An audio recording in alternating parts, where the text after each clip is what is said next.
Good afternoon, students.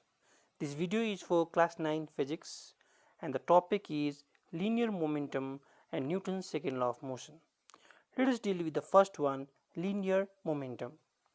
So, linear means object moving in a straight line, and momentum I am supposed to explain.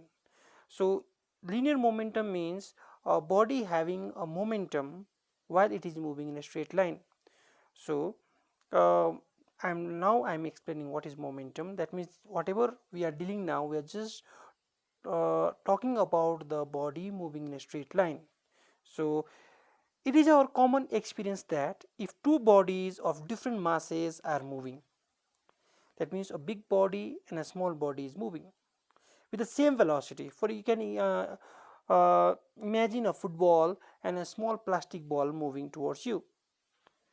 So, and they are both to rest. That means you are applying force to stop the body, because you know that you need force to stop a body. So, which ball requires more force? Obviously, the football requires more force because it is bigger and it is heavier compared to the small plastic ball. So, that means if you want to stop a body, right, you need to apply force, and that force depends upon the mass of the body.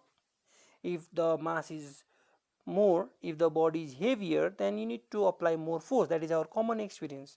Similarly, if two bodies of same masses are moving with different velocities, same mass, suppose two footballs are kicked towards you, right, one which is coming slowly, the other which is coming very fast. So which football will require more force to stop, or which football can hurt you more? Obviously the one which is moving with a higher velocity.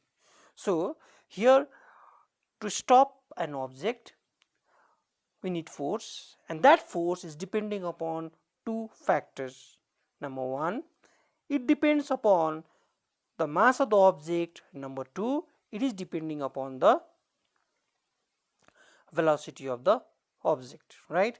Actually the force needed to stop a moving body in a given, sorry, thus the force needed to stop a moving body in a definite time depends upon the mass of the body and its velocity. Actually, the force needed to stop the moving body in a given time depends upon the product of mass and velocity. So, force needed to stop a body depends upon two factors, that is mass and velocity, which is called linear momentum of the moving body. I hope you understood here. So, if I want to summarize this paragraph, so I can write force needed to stop the body, force needed to stop the body, force needed to stop a body is depends upon mass, directly proportional to mass. That means heavier object requires more force to stop. And the next thing is force needed to stop a body also depends upon its velocity. That means faster body needs more force to stop them. So when we combine these two factors of force, right, then what happens is a new term comes, okay, and that is known as linear momentum, right? So linear momentum of a body is the product of its mass and velocity. That means moving body will have momentum, and if the moving body is moving in a straight line, then it will have linear momentum, which is equal to the product of mass and velocity. If you remember, I have sent you a video on momentum. Out there they were trying to define momentum by telling it like the amount of destruction it can create, amount of destruction an object can create depends upon its momentum. So higher momentum will create higher destruction, lower momentum will create lower destruction.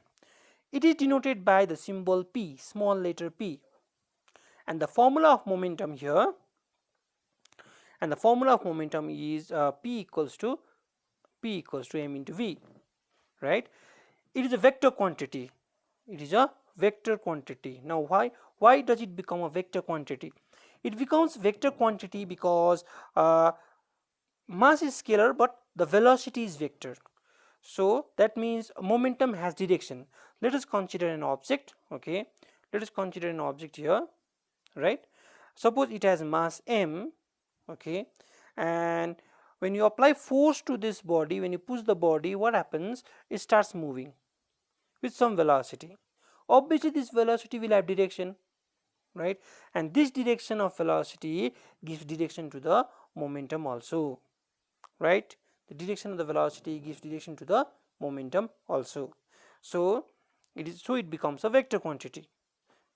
From the relation P equals to m into v, the unit of momentum will be unit of mass multiplied by unit of velocity.